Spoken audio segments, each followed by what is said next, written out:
तो प्रत्यास्थता पदार्थ का वह गुण है, ये प्रत्यास्था जो है वो गुण है जिसके कारण कोई वस्तु विरूपक बल द्वारा लंबाई, आयतन या आकृति में होने वाले परिवर्तन का विरोध करती है तथा बल को हटा लेने पर वह अपनी पूर्वावस्था में आ जाती है। अब देखो इस सबसे एक चीज याद आ रही है कि अगर इसका एग्जाम्पल देखा जाए कि बल हटाने पर वो वापस उसी पोजीशन पे वापस आ जाती, तो ऐसी कौन सी चीज होगी? तो रबर है ऐसी चीज। जब रबर को हम खींचते हैं तो क्या होता है, वो खिंच जाती है और जैसे हम उसको छोड़ते हैं तो वो अपनी वापस से अपनी पुरानी स्थिति में वापस आ जाती है। ऐसी रबड़ वाली बॉल है, जैसे हम उसको दबाएंगे तो दब भी जाएगी और साथ में जैसे ही हम उसको छोड़ेंगे तो अपनी पुरानी स्थिति में वापस आ जाएगी। तो ये इसमें कौन सा गुण है? इसमें प्रत्यास्थता का गुण है, इसलिए वो वस्तु ऐसी बिहेव करती है। अब इन प्रत्यास्थ वस्तु और प्लास्टिक वस्तु, प्लास्टिक को सुदृढ़ भी कहेंगे, तो इन दोनों में अंतर क्या क्या होगा? तो प्रत्यास्थ वस्तु ऐसी वस्तुएं होंगी जिनमें हम विरूपक बल लगाने से उनमें परिवर्तन होता है तथा हटा लेने से मूल स्थिति में वापस आ जाती हैं।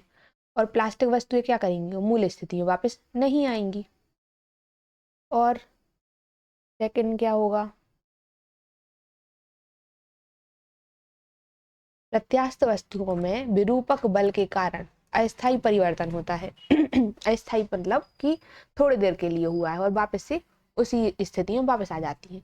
अब यहाँ तो अस्थायी हुआ, लेकिन प्लास्टिक वाली वस्तुओं में क्या होगा? अगर हम प्लास्टिक वाली कोई वस्तु लें, जैसे कोई बॉटल ले ले प्लास्टिक की या स्केल ले ले प्लास्टिक का, अगर हम उसको मोड़ने का कोशिश करेंगे तो क्या होगा? टूट जाएगा। मतलब वो स्थायी रूप से उसमें ऐसा परिवर्तन नहीं हुआ कि वापस आ जाए। तो सुदृढ़ वस्तुओं में विरूपक बल के कारण स्थायी परिवर्तन होता है। मतलब जैसे ही अगर हमने उसको मोड़ दिया तो वो हमेशा के लिए वैसे ही मुड़ा रह जाएगा। तो इसमें स्थायी परिवर्तन होगा और प्रत्यास्थ वस्तुओं में अस्थायी होगा। एग्जाम्पल क्या आ जाएंगे इसमें? प्रत्यास्थ वस्तुओं में लोहा, तांबा, इस्पात, चांदी, ये सब किसके आ जाएंगे? प्रत्यास्थ वस्तुओं के।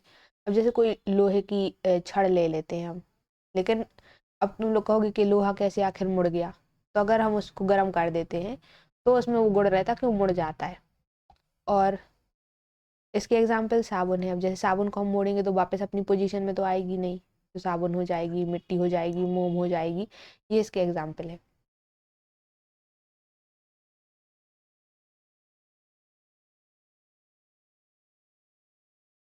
इसमें रबर भी आएगी। ठीक है, अब देखते हैं विकृति क्या होती है। तो विरूपक बल के कारण किसी वस्तु की विमा में होने वाले परिवर्तन को विकृति कहते हैं। इसको विकृति को इंग्लिश में कहते हैं डिस्टॉर्शन। मतलब अगर किसी चीज को हम थोड़ा सा अगर मोड़ रहे हैं, कुछ कर रहे हैं, तो उसमें बदलाव आ जाता है।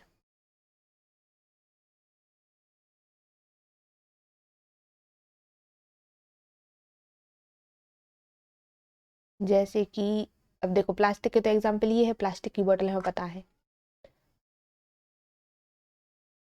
अब विकृति देख लेते हैं। अब जैसे ये है, ये किसी इंसान का फेस है। अब क्या हुआ, जैसे हम मानो फोटो ले रहे थे, ठीक है, फोटो हिल गई तो थोड़ी उसमें क्या आ गई, ऐसी मुड़ गई एक टाइप से, तो उसमें विकृति आ गई। अब इसको हम कहेंगे तो नहीं कि बिल्कुल ऐसे ही है, ऐसी चीज तो है नहीं असलियत में, इसमें थोड़ी कोई ना कोई प्रॉब्लम आ गई है, तो इसमें कोई ऐसा बल लगा है। अब ये मतलब ये फोटो में वैसा नहीं होगा, असलियत में इसको आएगा जैसे कि कोई एक सिलेंडर है, ठीक है, किसी चीज का, लोहे का या किसी भी चीज का सिलेंडर है। हम इसको थोड़ा सा, या लकड़ी का मान लेते हैं, थोड़ा सा अगर हम दबा दें तो थोड़ा सा मुड़ जाए यहाँ से, या फिर अ, कोई एक रॉड ले लेते हैं, रॉड को अगर हमें अगर मोड़ रहे हैं तो मुड़ जाती है और फिर वो वापस अ, उसी पोजीशन पे नहीं आती, थोड़ी बहुत चेंज हो जाती है, तो उसको हम कहेंगे विकृति है उसमें। तो विकृति का फॉर्मूला क्या होता है? तो विकृति का फॉर्मूला होता है विमा में परिवर्तन बटे प्रारंभिक विमा। मतलब उसकी जो डायमेंशन है उनमें क्या कितना परिवर्तन आया है, बटे में उसकी पहले कितनी डायमेंशन थी। और इसका कोई मात्रक होता ही नहीं है, क्योंकि ये भी विमा है, नीचे भी विमा है, विमा विमा कैंसिल हो जाते, तो इसका कोई मात्रक नहीं है।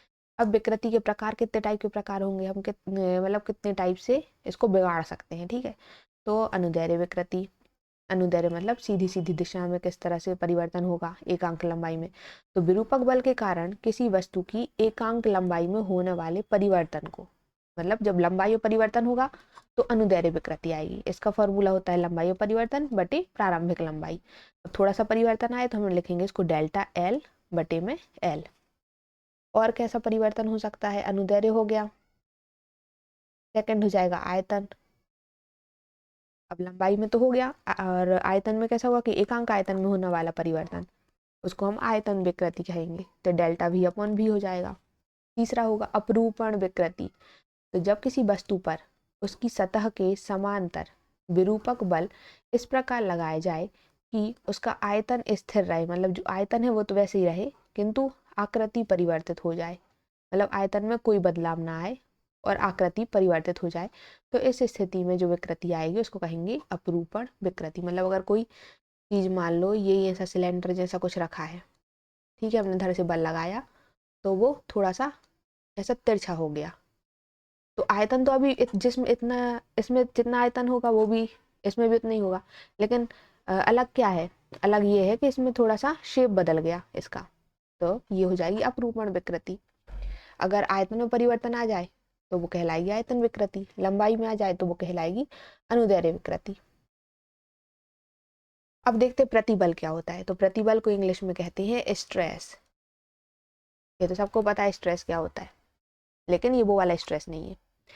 फिर है किसी वस्तु के अनुप्रस्थ काट के एकांक क्षेत्रफल पर लगने वाले प्रत्यानयन बल को प्रतिबल कहते हैं। अगर कोई वस्तु है उसके कितनी क्षेत्रफल में, एकांक क्षेत्रफल में जो बल लगेगा, मान लो यही है फिर से एक सिलेंडर है, ठीक है, हम इसमें बल लगा रहे हैं, तो अब लगा तो हम पूरे में बल पूरे सिलेंडर में बल लगा रहे हैं, लेकिन हम देखेंगे कि एकांक क्षेत्रफल में, थोड़े से क्षेत्रफल में कितना बल लग रहा है, तो वो उसका प्रतिबल कहलाएगा। तो प्रतिबल का फॉर्मूला होता है प्रत्यानयन बल बटे क्षेत्रफल। ऐसा ही मात्रा किसका होता है, न्यूटन पर मीटर स्क्वायर। अब देखा जाए न्यूटन किसका है, बल का है, और लग किस पर आए, क्षेत्रफल पर, इसलिए इसका मात्रक है न्यूटन पर मीटर स्क्वायर। बल लग रहा है इतने एरिया में। फिर है सीजीएस मात्रक कितना होगा, तो न्यूटन का होता है डायन और मीटर का हो जाता है सेंटीमीटर, तो डायन पर सेंटीमीटर स्क्वायर। विमीय सूत्र कितना हो जाएगा, तो विमीय सूत्र ml-1 t-2, ये इसका विमीय सूत्र हो जाएगा। फिर है प्रतिबल के प्रकार। अभी हम देखे थे विकृति के प्रकार, अब प्रतिबल के कितने प्रकार होते हैं। तो सबसे पहला है अनुदैर्ध्य प्रतिबल, मतलब जब किसी वस्तु पर विरूपक बल उसकी लंबाई के अनुदिश लगाया जाता है। अब जैसे वहां विकृति में भी लंबाई के अनुदिश लगा रहे थे, तो इसमें भी लंबाई के अनुदिश लगाएंगे, तो केवल उसकी लंबाई में परिवर्तन होता है। इस स्थिति में उत्पन्न प्रतिबल को अनुदैर्ध्य प्रतिबल कहेंगे। तो जब लंबाई में परिवर्तन होगा तो उस समय जो बल लग रहा होगा उसको कहेंगे अनुदैर्ध्य प्रतिबल। फिर है अभिलंब प्रतिबल। तो जब विरूपक बल वस्तु के पृष्ठ के लंबवत लगाया जाता है, कोई वस्तु है, लंबवत मतलब उसमें सीधी सीधे दिशा में लगा रहे हैं, 90 डिग्री का एंगल बनाते हुए हम उस पर बल लगा रहे हैं, तो ये हमारा लंबवत बल होगा। तो वस्तु के केवल आयतन में परिवर्तन होता है, ठीक है, अभिलंब में आयतन में अगर परिवर्तन हो रहा है तो इस स्थिति में कार्य करने वाले प्रतिबल को अभिलंब प्रतिबल बोलेंगे, ठीक है। तो ये अनुदैर्ध्य हो गया लंबाई पर, अभिलंब हो गया मतलब लंबवत लगा रहे हैं जो बल, उसको अभिलंब प्रतिबल बोलेंगे। फिर है अपरूपण प्रतिबल। अपरूपण मतलब कि यदि विरूपक बल वस्तु के पृष्ठ के स्पर्श रेखीय दिशा में लगे और उसकी आकृति में परिवर्तन हो जाए, अब इसमें भी आकृति में परिवर्तन करा तो वो क्या कहलाएगा, अपरूपण प्रतिबल। अब इसके बाद है हुक्का नियम, ये आईएमपी है। हुक्का नियम बहुत पूछा जाता है। हुक्का नियम कहता है कि धात्विक तार में लटकाए गए भार और तार की लंबाई में होने वाली वृद्धि से संबंधित रॉबर्ट हुक ने सन 1678 में एक नियम का प्रतिपादन किया। अब नियम क्या है, नियम कहलाता है कि प्रत्यास्था की सीमा के अंतर्गत प्रतिबल विकृति के अनुक्रमानुपाती होता है। मतलब जो प्रतिबल है वो विकृति के अनुक्रमानुपाती होता है। अब अनुक्रमानुपाती हटाने के लिए हम यहाँ एक कोई कांस्टेंट ले लेंगे, वो हमने ले लिया ई। ई एक क्या है, नियतांक है, जैसे प्रत्यास्थ गुणांक कहते हैं। तो ई बराबर प्रतिबल बटे विकृति, ये हो जाता है हुक का नियम। तो हुक का नियम कहता है कि प्रतिबल जो है विकृति के समानुपाती होती है। मतलब अगर प्रतिबल समानुपाती का मतलब यही होता है कि अगर एक चीज यहाँ बढ़ रही है तो दूसरी चीज भी यहाँ बढ़ेगी। तो मतलब प्रतिबल अगर बढ़ेगा तो विकृति बढ़ेगी, और अगर विकृति बढ़ेगी तो प्रतिबल बढ़ेगा। तो ये समानुपाती मतलब हो जाता है। व्युत्क्रमानुपाती अगर होता तो क्या होता, तो इसका मतलब ये कि अगर एक चीज बढ़ रही है तो दूसरी चीज घटती है। अगर मान लो ऐसा होता कि प्रतिबल जो है वो एक बटे विकृति होता, तो हम इसको कहते हैं ये व्युत्क्रमानुपाती है। इसका मतलब है कि अगर हम कहेंगे प्रतिबल बढ़ा रहे तो विकृति अब बढ़ेगी नहीं, अब विकृति उल्टा घटेगी। तो ये हो जाता है व्युत्क्रमानुपाती का मतलब। अब यहाँ पर लेकिन क्या है, यहाँ पर हमारे पास समानुपाती है। समानुपाती मतलब भी प्रतिबल बढ़ेगा तो विकृति बढ़ेगी।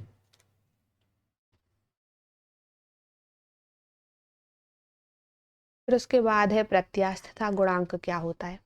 तो प्रत्यास्थता की सीमा के अंतर्गत प्रतिबल और विकृति के अनुपात को प्रत्यास्थ गुणांक कहेंगे। मतलब प्रतिबल बटे विकृति, ये हो जाएगा हमारा जो अभी हमने यहाँ पर लिया था गुणांक, ये वाला जो कांस्टेंट है ये प्रत्यास्थ गुणांक है, ये ई, इसी को हम प्रत्यास्थ गुणांक कहेंगे। तो न्यूटन पर मीटर स्क्वायर इसका हो जाएगा मात्रक। फिर है प्रत्यास्थ गुणांक के प्रकार। अब इस गुणांक के कितने प्रकार है, तो पहला है यंग प्रत्यास्थता गुणांक, ये भी आईएमपी है, यंग प्रत्यास्थ गुणांक। तो प्रत्यास्था की सीमा के अंतर्गत अनुदैर्य प्रतिबल, अभी देखो प्रतिबल बटे विकृति, इसको कहते हैं प्रत्यास्थ गुणांक। अब अगर इसमें हम अनुदैर्य लगा दें, ठीक है, अनुदैर्य प्रतिबल बटे अनुदैर्य विकृति, तो ये हमारा बन जाता है यंग प्रत्यास्थ गुणांक। ठीक है, ये इसका फॉर्मूला हो गया। अब इसमें फॉर्मूला के है क्या, तो माना तार की लंबाई हमने कितनी ले ली है L, क्षेत्रफल ले लिया है A, विरूपक बल इस पे लग रहा है F, और इतना सब कुछ लगाने पर थोड़ी सी लंबाई परिवर्तन आ जाता है, स्मॉल एल का परिवर्तन आ जाता है। तो अनुदैर्य प्रतिबल का फॉर्मूला होता है फोर्स अपॉन में एरिया, F अपॉन A। और अनुदैर्य विकृति का होता है कि जो लंबाई में थोड़ी सी में परिवर्तन हुआ है वो, और टोटल लंबाई। और अब ये देखो ये अनुदैर्य प्रतिबल आ गया तो यहाँ पर रख देंगे, अनुदैर्य विकृति ये आ गई है तो इसको यहाँ रख देंगे।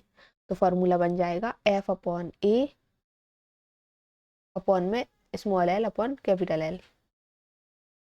तो F यही रहेगा, ये जो L है नीचे वाला ये ऊपर जाएगा, तो एफ एल अपॉन में A स्मॉल एल, इतना आ जाएगा इसका यंग प्रत्यास्थ गुणांक। और इसको हम बाय से डिनोट करते हैं, या तो कैपिटल Y लिख लो, इससे हम इसको डिनोट करते हैं। फिर अगला है आयतन प्रत्यास्थ गुणांक, ये आयतन है, आयतन प्रत्यास्थ गुणांक। तो ये क्या होगा, प्रत्यास्थ की सीमा में अभिलंब प्रतिबल, अभी हमने लिखा था अनुदैर्य प्रतिबल, अब अनुदैर्य की जगह लगा देते हैं अभिलंब। अभिलंब मतलब जो 90 डिग्री पे उसको लंबवत बल लगा रहा है। तो अभिलंब प्रतिबल बटे आयतन विकृति। कितने टाइप की विकृति देखी थी हमने, एक थी अनुदैर्य, दूसरी थी आयतन। तो यहाँ पर ये आयतन विकृति लिख लेते हैं। इन दोनों के अनुपात को अगर देखा जाए तो वही होता है आयतन प्रत्यास्थ गुणांक। तो अभिलंब प्रतिबल बटे आयतन विकृति। अब इसके लिए भी माना किसी गैस का प्रारंभिक आयतन कितना है, भी है, कैपिटल भी है, दाब इस पर कैपिटल पी लग रहा है। अब दाब पी को बढ़ा दिया हमने, थोड़ा सा बढ़ा दिया दाब, थोड़ा सा दाब मतलब डेल्टा पी बढ़ा दिया, तो पी प्लस डेल्टा पी कर दिया जाए तो गैस के आयतन में थोड़ी सी कमी हो जाएगी। देखो दाब बढ़ा रहे हैं, किसी चीज का दाब बढ़ाते हैं तो आयतन पहले भी था, हमने इस पर थोड़ा प्रेशर लगाया, तो जब हम किसी चीज पर प्रेशर लगाएंगे तो उसका आयतन दब जाएगा, तो ये थोड़ा और आगे तक आ गया, और आयतन जो है वो थोड़ा कम हो गया। कितना कम हो गया, भी माइनस डेल्टा भी हो गया।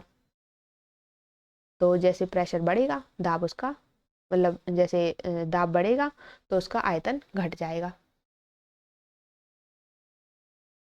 तो अभिलंब प्रतिबल कितना हुआ, दाब में वृद्धि, तो पहले पी था, पी मतलब दाब में वृद्धि कितनी हुई, पी प्लस डेल पी, और पुराने वाले दाब को हम उसमें से माइनस कर देंगे तो बचेगा कितना, वृद्धि हुई डेल्टा पी की। ऐसी आयतन विकृति निकाल लेंगे।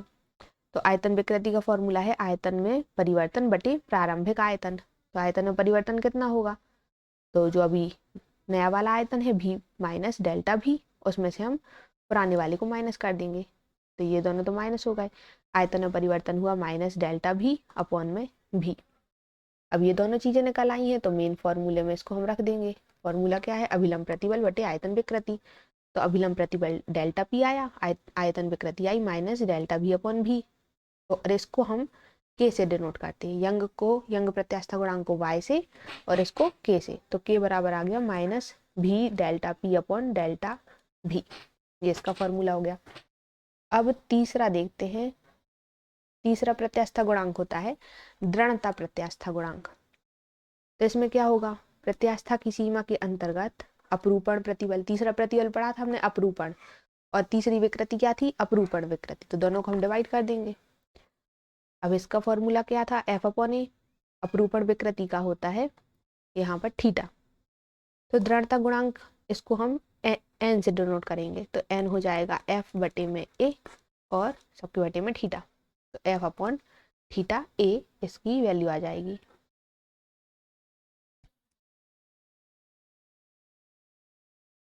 फिर उसके बाद है संपीड्यता क्या होती है। तो किसी पदार्थ के आयतन प्रत्यास्था गुणांक के व्युत्क्रम को उस पदार्थ की संपीड्यता कहते हैं, इसे बी से दर्शाते हैं। तो संपीड्यता का फॉर्मूला क्या है कि आयतन प्रत्यास्था गुणांक जो है वो 1 के बटे में रहेगा। मतलब संपीड्यता अगर बोला जाए कि संपीड्यता बढ़ रही है तो इसका मतलब ये है कि आयतन प्रत्यास्था गुणांक घटेगा। आयतन प्रत्यास्था गुणांक अभी हमने निकाला था, उसको हम क्या किससे डिनोट कर रहे थे, के से, और संपीड्यता को करते हैं बी से, तो बी बराबर 1 बटे में के, 1 अपॉन के, बी की वैल्यू आ गई। फिर है पाइसन अनुपात क्या होता है। तो पाइसन अनुपात होता है प्रत्यास्था की सीमा के अंतर्गत अनुप्रस्थ विकृति और अनुदैर्घ्य विकृति के अनुपात को पाइसन अनुपात कहते हैं। जब हम अनुप्रस्थ विकृति लेंगे और अनुदैर्घ्य विकृति, इन दोनों विकृति को डिवाइड कर देते हैं तो वो कहलाता है पाइसन अनुपात। अब इसका फॉर्मूला देख लेते हैं। तो माना कि तार की लंबाई प्रारंभिक लंबाई कैपिटल एल है और ए व्यास यहाँ बाल का व व्यास डी है। एक तार है, ऐसा एक तार है, तार अब कुछ मोटा होगा तभी तो उसका व्यास यहाँ बोला गया है, व्यास डी है और उसकी यहाँ से यहाँ तक की पूरी लंबाई एल है। अब उसकी लंबाई में डेल्टा एल की वृद्धि करने पर, मतलब इसको तार को खींचा तो उसमें थोड़ा सी लंबाई की वृद्धि हो गई, इतनी लंबाई इसमें थोड़ी सी बढ़ गई, डेल्टा एल परिवर्तित हो जाती है और जो व्यास है उसमें भी थोड़ा सा अंतर आ जाता है। जब इस तार को खींचेंगे तो इसकी ये व्यास है ये थोड़ा सा कम हो जाएगा, क्योंकि लंबाई बढ़ेगी तो चौड़ाई उसकी घट जाएगी। तो ये इसमें थोड़ा सा परिवर्तन आ गया है डेल्टा डी का। अब इसकी अनुप्रस्थ विकृति कितनी होगी, तो minus delta D upon D हो जाएगी। अनुदैर्घ्य विकृति होगी डेल्टा एल अपॉन एल। तो पाइसन अनुपात क्या कहलाता है, पाइसन अनुपात होता है अनुप्रस्थ विकृति बटे अनुदैर्घ्य विकृति। तो अनुप्रस्थ विकृति का ये आ गया minus delta D upon D और अनुदैर्घ्य विकृति आई डेल्टा एल अपॉन एल। तो ये जो माइनस है माइनस ऊपर ही रहेगा, डेल्टा डी ऊपर रहेगा, ये जो एल है ये ऊपर चला जाएगा तो एल यहाँ हो जाएगा, ये डी है जो नीचे आ जाएगा तो डेल्टा एल इंटू डी, ये इसका फॉर्मूला हो गया। और पाइसन अनुपात को सिग्मा से डिनोट करते हैं, इसको हम कहते हैं सिग्मा।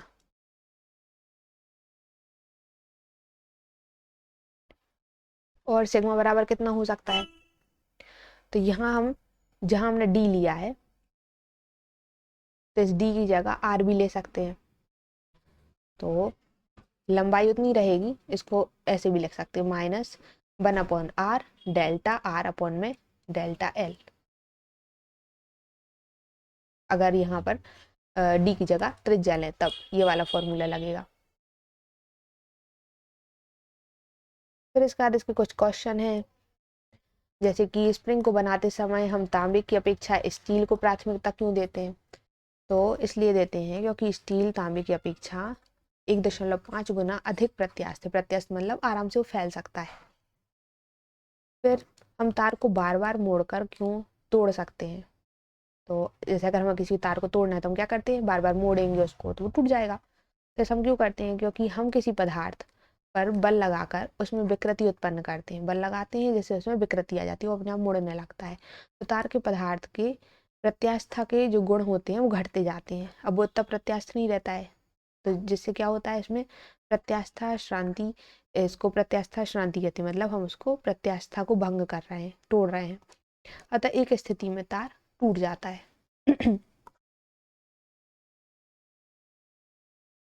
फिर किसी पदार्थ के ताप में वृद्धि से उसकी प्रत्यास्था घटती है। अगर मान लो हम कोई पदार्थ लिए, कोई लोहा ही लिया है और उसमें हम बहुत ज्यादा ताप में वृद्धि कर रहे हैं, तो फिर वो एक टाइम ऐसा आएगा जब वो खुद से कुड़ के टूट जाएगा, मतलब इसमें प्रत्यास्था घट जाती है। तो ऐसा क्यों होता है, तो किसी पदार्थ के ताप में वृद्धि से विकृति बढ़ती है।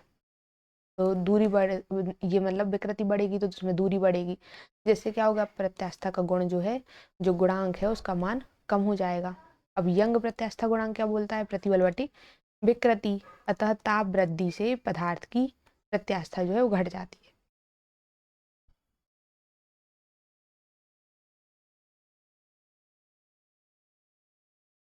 फिर जल और वायु में कौन अधिक प्रत्यास्थ है?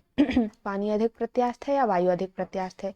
तो जल और वायु में प्रत्यास्थ, यदि जल और वायु का समान आयतन लें और उस पर समान दाब आरोपित करें तो जल के आयतन में वायु की तुलना में कम परिवर्तन होता है।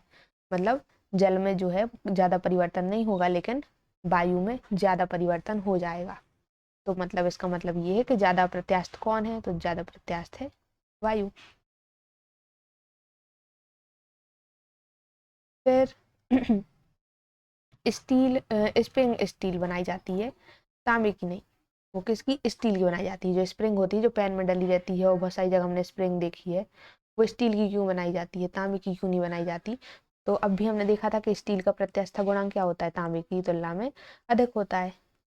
तो यदि दोनों पर समान विरूपक बल लगाएंगे तो स्टील तांबे की अपेक्षा शीघ्र ही अपनी पूर्वावस्था में लौट आएगा, मतलब स्टील ज्यादा अच्छा है। फिर है दर्शाए, मतलब दर्शाए कि स्टील रबड़ की अपेक्षा अधिक प्रत्यास्थ है। स्टील जो है वो रबड़ से भी ज्यादा प्रत्यास्थ है। तो मान लो कि समान लंबाई एल ले ली हमने, त्रिज्या आर ले ली है, इसके हमने दो तार लिए स्टील और रबड़ के। अब मान लो उन पर हमने समान भार लगाया, कितना, mg। mg लटकाने पर स्टील के तार की लंबाई, अब जो तार है स्टील का तार यहाँ पर हमने, और ये एक रबड़ का है, दोनों पे हमने सेम भार लटकाया, तो क्या होगा, तार की लंबाई में ls तथा रबड़ की लंबाई में lr इतनी इतनी वृद्धि हो गई। ठीक है, भार लटकाया, थोड़ा ये खिंच गया तो इसमें ls वृद्धि हुई, इसमें lr वृद्धि हुई रबर वाले में। अब यदि लोहा और रबड़ के प्रत्यास्था गुणांक, इसका हम मान लेते हैं इसका ys प्रत्यास्था गुणांक है, यंग प्रत्यास्था गुणांक, और इसका yr है। तो इसका फॉर्मूला क्या होता है, फॉर्मूला होता है force into length F L upon में ए स्मॉल एल। तो अब एफ की जगह एफ का फॉर्मूला होता है एम जी, तो यहाँ हमने एम जी रख दिया, एम जी इंटू एल, और ए मतलब एरिया, क्षेत्रफल। तो क्षेत्रफल कितना हो जाएगा, पाई आर स्क्वायर, करके ऐसा गोल गोल सा हमने कुछ लटकाया है तो इसका हो जाएगा पाई आर स्क्वायर, अगर उसकी आर रेडियस है। ऐसे ही हम यहाँ पर ले लेते हैं, इसका हो जाएगा पाई कैपिटल आर स्क्वायर, इसका भी एम जी। तो अब बहुत सारी चीज़ें जो कि सेम है, तो सेम वाली चीज़ हम काट देंगे। अलग अलग अलग क्या है इसमें, अलग है इसमें एल एस, इसमें एल आर। तो Y S upon Y R बराबर हो जाएगा L R upon L S. मतलब उसमें सीधा सीधा ये देखना है कि लंबाई में किसके ज़्यादा परिवर्तन आया है। तो किंतु समान भार लटकाने पर रबर के तार में स्टील के तार की तुलना में अधिक वृद्धि होती है, मतलब जो रबड़ है वो ज़्यादा खिंच जाएगी। तो अगर किसी की लंबाई ज़्यादा बढ़ रही है, ठीक है, स्टील की कम हो रही है, मतलब इसका मतलब ये है कि उसका स्टील का प्रत्यास्था गुणांक जो है, ये देखो एक दूसरे के अनुक्रमानुपाती है। ठीक है, ऊपर नीचे है तो अनुक्रमानुपाती है। तो इसका मतलब ये है कि जो वाई एस है, यंग प्रत्यास्था गुणांक जो है स्टील का, वो ज़्यादा होगा रबड़ के तुलना में। ठीक है, क्योंकि यहाँ पर रबड़ का ऊपर लिखा है एल आर, तो अगर ये बढ़ेगा तो ये घटेगा। ऐसा मतलब एक दूसरे का उल्टा चलेगा, क्योंकि एक दूसरे के अनुक्रमानुपाती है। अर्थात स्टील का प्रत्यास्थ गुणांक रबड़ के प्रत्यास्थ गुणांक से अधिक है, और जब अधिक है इसका मतलब स्टील ज़्यादा अच्छा है प्रत्यास्था की तुलना में। तो ये होगा इसके क्वेश्चन। ये हमारा पूरा चैप्टर खत्म होता है।